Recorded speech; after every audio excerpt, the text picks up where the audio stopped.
The day is Monday, September 14th. Happy homecoming week to the Minot area schools that are going on with it. Also, happy first weekend of NFL football.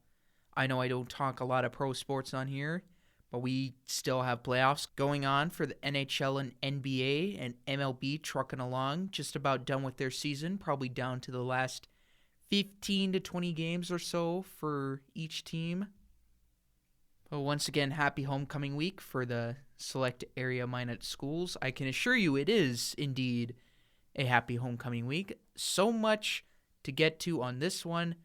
Episode 4 of Season 2, you're listening to the Minot Sports Podcast, brought to you by KMSU TV and Radio. Check us out on social media for KMSU TV and Radio. Follow us on Facebook, KMSU TV/radio. Twitter is at KMSU19.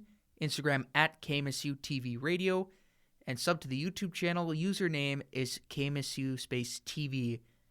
You can also find the Minot Sports Podcast on all those social media brands as well.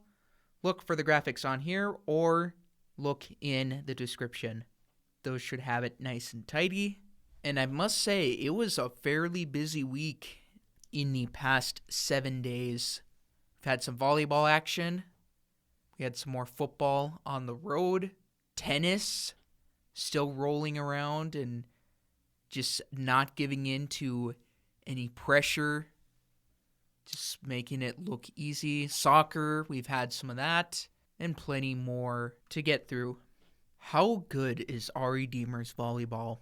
I know this past weekend it was supposed to be a tournament, but all tournaments got canceled due to COVID reasons. And so they just replaced it with just a single matchup. I know that didn't go as planned, but just how good is RE Deemers volleyball? For most of their matches, it's just a walk in the park for them. There's a reason they're the 6-time defending Region 6 champions. And that isn't easy to do, by no means. The work that these gals have put in with the culture in the background, making that 6th straight Region 6 title possible with the playoff format and the bracket that they go through, you have to give them a lot of credit because the program they've built it solely.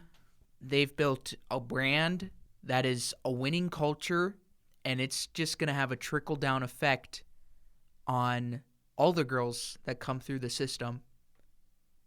And for all the teams in the Class B division, all of the districts and regions, they're amongst the top of the list at winning and sustaining that.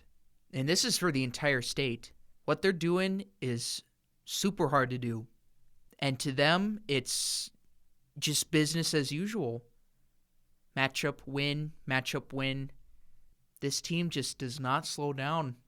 Yeah, there are going to be some of them here and there that'll be competitive, just like this last one against Kenmare, Knights losing 3-2. You are going to have those losses once in a while, but very rarely.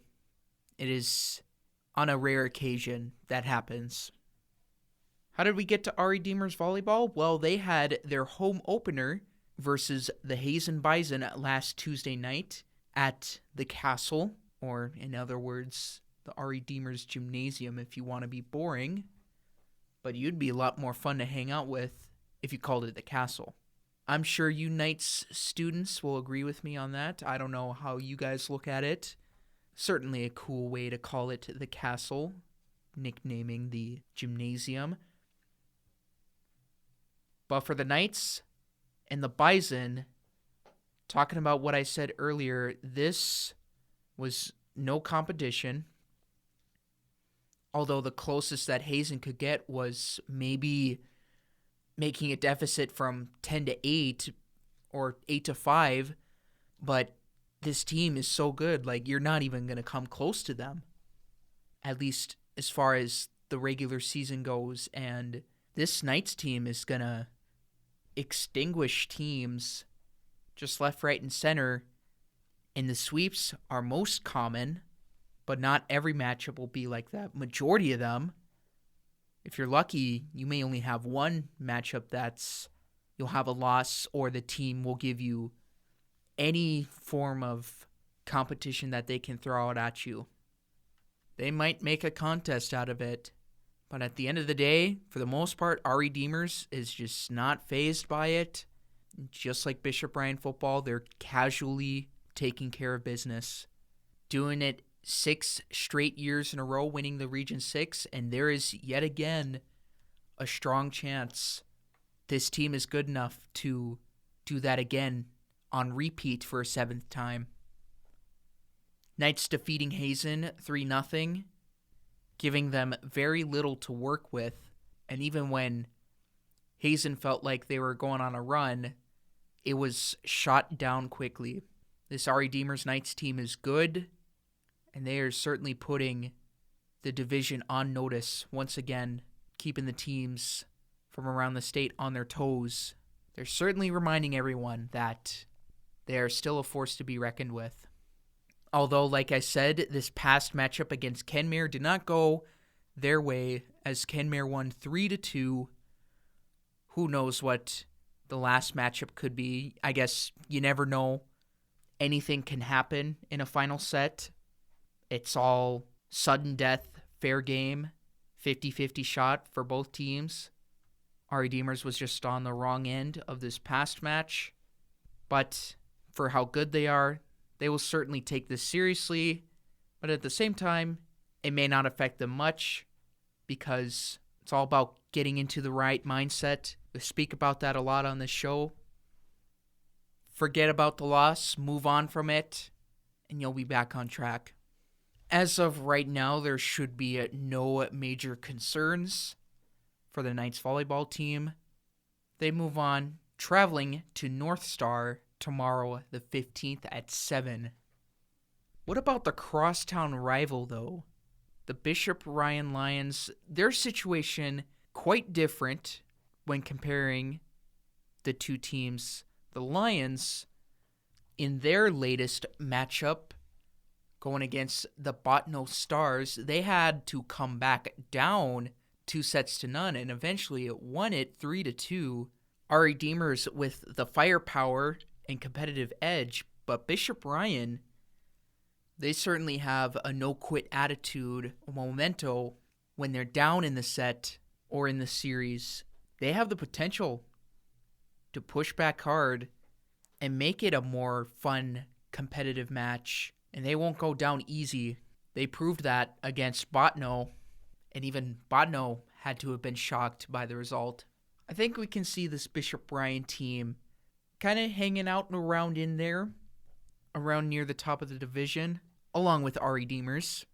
As I look at the standings right now, our Redeemers is 3-2 overall, Bishop Ryan 3-1, although plenty of other teams in the division that are off to great starts. These two clubs certainly have a shot heading into the postseason. Although Glenburn off to 4-0 in the overall record, our Redeemers and Bishop Ryan round out the top 3 along with Glenburn. Surrey's up there at 3-1 overall too. This should be a volleyball season to pay attention to for Bishop Ryan and our Redeemers. Bishop Ryan getting into that 3-1 start. How does our Redeemers look at them when they head into their crosstown matchup coming up on the 22nd? You want to keep tabs on both Bishop Ryan and our Redeemers. They are off and running, and it's a good start for both clubs. Again, Bishop Ryan having that no-quit attitude when they get down. Don't count them out. Again, our Redeemers with the firepower and the resume to prove it. This should be a fun Class B volleyball season to watch. And keeping on the topic of volleyball, Minot Majets, after dropping the first match, starting to find their way a little bit back up in the standings. Last week, Tuesday, they beat the Williston Coyotes 3-0, so a sweep. And then this past Thursday, Dickinson 3-0, beating the Midgets, another sweep. It's going to be interesting to see how the rest of the season plays out. With 2 undefeated teams, Jamestown and Century, one of them has to give in whenever they face each other. Legacy at 3-1, and then Minot High right behind them. Minot High in that 4th spot, tied with Mandan. It's going to be interesting to see because not all the teams, only the top 2, top 3, whatever it is, are guaranteed full West Region tourney. I may have to look up that number actually to get the full confirmation there, but it's going to be interesting to see if Minot High keeps it at around this range. Some nice improvement or placement to look forward to. I don't know. We shall see. But right now, Majets Volleyball, they know they're not out of the waters yet. Other teams have had some rough starts right now. Turtle Mountain not actually playing. In fact, the school opted out of athletics for the time being. Bismarck High 0-2, Dickinson 0-3, Watford City 0-3, Williston 0-4. So if Minot High can keep their range kind of in the upper end of the division, they may have to get a play-in game. We'll see. But this should be a nice spot for the Majets to be in right now, and that they can use it to build confidence in hopes of also having that belief that they can maintain a solid placement within the Western Dakota Association. Speaking of maintaining a good spot in the divisions in the WDA, Minot High Magicians Soccer, I'm not really sure if you can call this a huge upset, but it's still in the category of an upset. Magicians Soccer defeating the first place Century Patriots, giving them their first loss on the season, 1-0. Just an all-out phenomenal outing by Minot High. Yeah, the scoring wasn't there, but they did absolutely enough to shut the Patriots down offensively, and they did exactly what they needed to do. All they needed was one, and that was it. Yes, Century pushed hard, pushed back, but Minot just gave them nothing to work with. Patriots had a few good chances in there, but just didn't have the execution to follow through. I spoke to Cam Belinsky for the post-game report, and I think he said it right. You know, the Magicians just wanted it more, and I'll agree with him. That certainly looked like an effort where they wanted it more, and they showed up. They showed out how they did it. And for how good Minot High is already, this just about makes it easier for them in hopes of getting a top spot in the division. Of course, Legacy is still up there. They still have a good record. Bismarck High, Minot High just lost to them 2-0 last week. Still can't forget about them too. But I think still Minot High's in a good spot. They keep this up, and they definitely have a shot at guaranteeing themselves a spot going into the state tournament. I think Bishop Ryan football winning should come as no surprise to anyone as they down at Tioga 42-8. So again, that business as usual mentality, although they do have the Velva Aggies coming up this Friday. That should be a tough matchup as Velva, talented everywhere. They got some good players on that squad, and Bishop Ryan, they actually had to beat Velva in the semifinals last year to get to the Dakota Bowl, so that should be a good matchup going into the night. You know, Velva's going to be looking for that revenge. Minot High Majets swim and dive in Bismarck this past weekend, a second place finish with a team score of 501.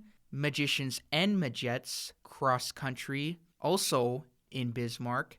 Team score for the Magi was 69. Majets team score of 56. Want to give a big shout out to Trinity Jessen. She was the individual race winner in the early session with a time of 18:59. Good job, Trinity. And how about that? That should be a feel-good story for not just the team, but Trinity herself moving forward in the season. That's a good look on the resume, and that will also give the runner some recognition that she's got some amazing talent to work with. So congrats again to Trinity. Minot High Tennis, of course, once again, another one that should be of no surprise. Sweeping the Mandan Braves 9-0 back on Friday. They continue their hot stretch in the season. They will be in Bismarck today, taking on the Century Patriots at 4:15 When it comes to local hockey, oh boy, did we ever get so lucky. So if you guys don't know the story quite yet, for Minot State women's hockey, yes, they are kind of a member of the Minot State Athletics Department, but the deal with the NSIC canceling sports running through December 31st, they weren't affected by that because they play in the ACHA. So really, for the past couple weeks or past few months, we've kind of had to wait on a decision of whether they would play or not. Men's team's kind of also in the same position as well, and we still have yet to hear from them. But for women's hockey, luck would be on their side, and they would be given the green light to go ahead and play. And on top of that, they would also release their schedule for the 2020-2021 hockey campaign. Their home opener is on October 31st versus the Team North Dakota Amateur Hockey Club. I counted on the schedule here 19 home games, which is pretty much about the same amount as the men's team gets. So a plentiful batch on the plate for women's hockey. Dakota College at Botno, they're going to debut their women's hockey club this season, and they will have a few games against your Beavers. And it's easy travel, too, because Botno is, less than an hour away from Minot? It should be easy. So the regular season starting up on October 31st, ending on April 3rd, with the ACHA National Tournament going on from April 15th through the 20th. So some big sports news that should definitely get you excited with something to look forward to. We also kind of touched on the Toros already. They will also be expecting to play a season of NAHL hockey. They're getting full team practices underway today, and they just sent out a message to all of the season ticket holders to renew your seats. So even better news, we may be able to see these guys in action. Not sure of the restrictions just yet, but looks like hockey could be in full swing for all of us here in town to hopefully come out and watch, again, depending on the restrictions. Minotauros are also celebrating their 10th anniversary this year, so 10 years in their existence. They'll be honoring that with special 10-year anniversary jerseys that they will be wearing throughout the season. We should all be looking forward to the hockey festivities. For Minot State women's hockey, they are on a mission because they've made it to their fair share of national championship appearances, but unable to finish them. I don't think we will see this team slowing down anytime soon, as they are returning a big bunch of their roster from last year. Got some quality recruits in there as well, some local kids. And definitely be excited. And ladies and gentlemen, you have made it through another episode of the Minot Sports Podcast, brought to you by KMSU TV and Radio. I didn't go too much into detail today, but still getting the critical content out there. Thank you guys for listening as always. Be sure to check out the podcast and KMSU on all of our social media handles. I will also have them listed in the description. Be on the lookout for KMSU's weekly TV show, MSU Inside Out, talking about Minot State news, weather, sports, and if we're lucky, we'll have socially distant interviews. Tryouts will be happening this Thursday, so getting much closer to the first show. Check out Joshua Strong Photography and the MSU Red and Green newspaper, as they are some other big-time KMSU personalities within the brand. Hopefully sometime soon we can go live on the KMSU live radio feed on KMSU.com, or even live on YouTube in the podcast area in the TV studios. I was lucky to have my first ever radio DJ shift in the live radio room earlier today. You can now catch me on there every Monday and Wednesday from 10 to 11 a.m. I'll be looking forward to hearing from you guys. I'll just say that get pumped, because there's a lot of new things we haven't tried out yet, and that we all can be looking forward to seeing some new waves of production in the future. Again, thank you guys for checking in on episode 4 of season 2. Stay safe and healthy out there, and I'll talk to you guys in the next one.